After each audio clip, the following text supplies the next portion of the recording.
मु भुवनेश्वर चाकरी करे। बादामबाड़ी डेली बस धरिबा अभ्यास। घर टिके जल्दी बाहरी पड़ी बस स्टैंड रे ठिया बाकु मते भारी भल लगे। प्रत्येक दिन पाखापाखी 15 मिनिट बस स्टैंड रे ठिया हला दिन गोटे बुढ़ी को मु डेली देखे। भिक मागे, होटेल रे बासन भी माजी दे, जहा पाइला बुढ़ी सबू साइती की रखी दिए। ऐठा पत्र खुंटी की खाए। किंतु अन्य गरीब पिला मानकु निज पैसा रे पेट पूरी की खाइया को दिए। ए कथा गुड़ाक देखिकी मो मन रे अनेक प्रश्न आसे। भाबे हाउ छाड़ पागलटे ही बोधे। गत किस दिन हब से बुढ़ी को कहीं देखिलिनी। मने मने मु ताको भारी खोजे। पाखापाखी 8 दिन परे के जानी कौ शून्यवाणी मो कान रे बारंबार ता कथा पचारि बुझिया को बाध्य करि चलला। मु कहली बास सीधा जाउची से होटेल मालिक पाखकू जोंठी से बुढ़ी बासन माजे ताकू ही बुढ़ी विषय रे पचारिबी।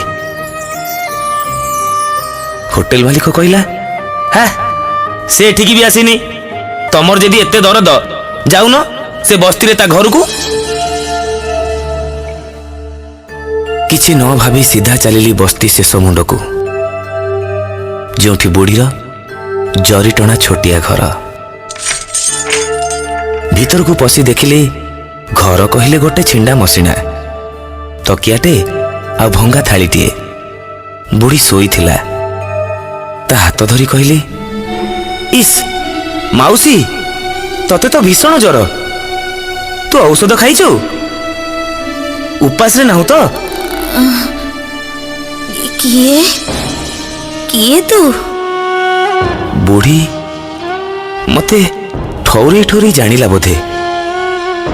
धीर गलारे पचारिला तू एठी केमिति रे बापा?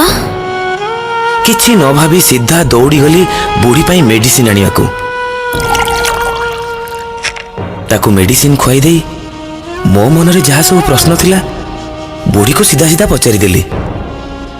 माउसी एते दिन हला देखुची तू निजे न खाई पैसा खर्च करी अन्य गरीब छोट पिला को काहे की दउचु?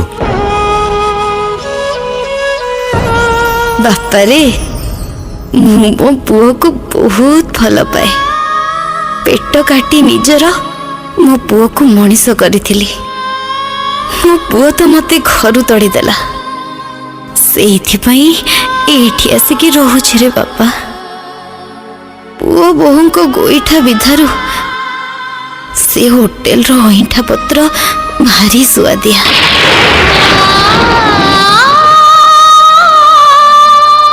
पुओ सिना मोर हेलानी हेले मु तो माँ से छोट छुआ को भोक देखी संभाली पारे ना। मो पुओ को जेमिति निज पेट काटी पोसी थिली एमान को भी दिने सेमिति बड़ करिबी। एमाने मते घर तड़ी देबे तो से भय भी मोर नाही रे बाबा। बुढ़ी एमिति केते कथा कहि चली थाए। तारिणी को दयारु मु किंतु मने मने भाबु थाए साहसी ही जाई। ए नारी कोन अबला दुर्बला हेई पारे? सतरे नारी रहे स्वयं सहा आउ शक्ति स्वरूपिणी रूप को मोर कोटि कोटि प्रणाम।